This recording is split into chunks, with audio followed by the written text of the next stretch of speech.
Talk about what we do and don't know about Quinn Meinerz's condition on Sunday. You know, we don't know much, Tom. We know that it was an irregular heartbeat, which is sort of an umbrella term for any kind of arrhythmia or electrical disturbance with the heart. We know that he had an elevated heart rate, so this suggests that the arrhythmia was more significant. Not just a skipped beat here or there, but actually a bunch of skipped beats in a row, or a bunch of early beats in a row. That's usually what makes you have a fast heart rate. We know that it got better, so it's paroxysmal, meaning it comes and it goes. And this we often see when we have electrical disturbances of the heart, because arrhythmias can be very transient. And unless you catch them, sometimes you don't even know necessarily what you're dealing with. Well, hearts are your thing. Yes. My question was, do you feel this when this is happening? Like, he must have said, I feel my heart racing. Yes, most people feel arrhythmias and they feel like a flip-flop in the chest. So if you think about when somebody startles you, what actually happens with your heart is you have a little skip. And then after that skip, your heart pauses for a second, resets, and the beat is a little bit more forceful. So that's one type of arrhythmia called a PVC, a premature ventricular contraction. You can also have other arrhythmias like AFib, or a cousin of that called atrial tachycardia. These ones are more substantial because AFib in specifically can increase your risk of stroke. So the prognosis, or how severe this arrhythmia is, really depends a little bit on which type of arrhythmia it was, what type of electrical problem, and that will tell us whether or not he's at risk for having it again and whether he can come back to play. Yeah, I was going to ask you about that, but I want to mix in a little football here. Offensive linemen are generally considered to be probably the toughest group of the toughest guys who play football. And if they say, I think I broke my leg, but I can play. Yeah. So for this, it's probably pretty serious for him to say, hey, I need this checked out, or I don't think I can play right now. It gives you an idea that it's pretty serious.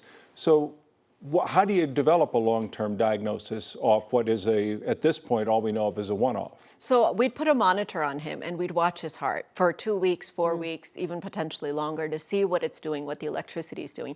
And you make a good point, which is that the type of position that he's playing, his nervous system, his stress hormones, his sympathetic nervous system is amped up.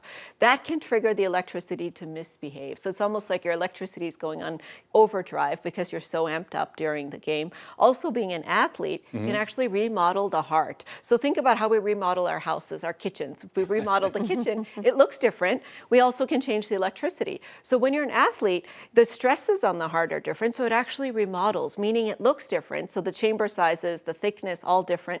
The electricity is different. So it can trigger more easily. It can actually create a pro-arrhythmic sort of electricity that can trigger when you're having stress hormones. The odds are this is something manageable, treatable. I mean, in most cases, that's what you find? Yes, I have plenty of athletes with arrhythmias, you know, and arrhythmias in athletes is something we commonly sort of expect and manage. Now, if it's atrial fibrillation, he probably yet, because he's young, doesn't qualify for a blood thinner, but that's an arrhythmia that might need a blood thinner, might need procedures like ablations to try to treat. If his arrhythmia does come back, depending on what it is, he may end up needing either, you know, medication or procedures like ablations to sort of help manage it. Sometimes it can be something as simple as you're dehydrated, your electrolytes were out of whack, and it sort of sent the heart's electricity into a bit of a short circuit. And like you mentioned, sometimes more common in athletes, but what about others? What are the risk factors quickly? Yeah, you know, so alcohol use. So we have a holiday heart arrhythmia, which is AFib triggered by alcohol use during the holidays. It happens very common, so we call it holiday heart.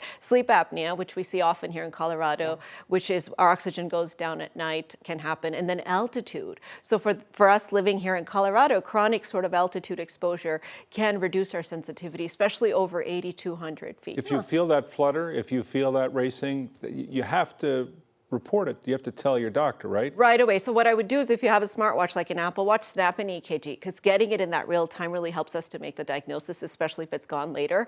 But you should call 911 because you don't know if it's a benign kind of arrhythmia or something more significant. Because if the heart is in an electrical short circuit that it's not happy in, like ventricular tachycardia, it can cause the heart to stop. Well, hopefully in a good way you have a holiday heart. We appreciate you coming in, as always. Thank you. Dr. Payal Kohli, thanks.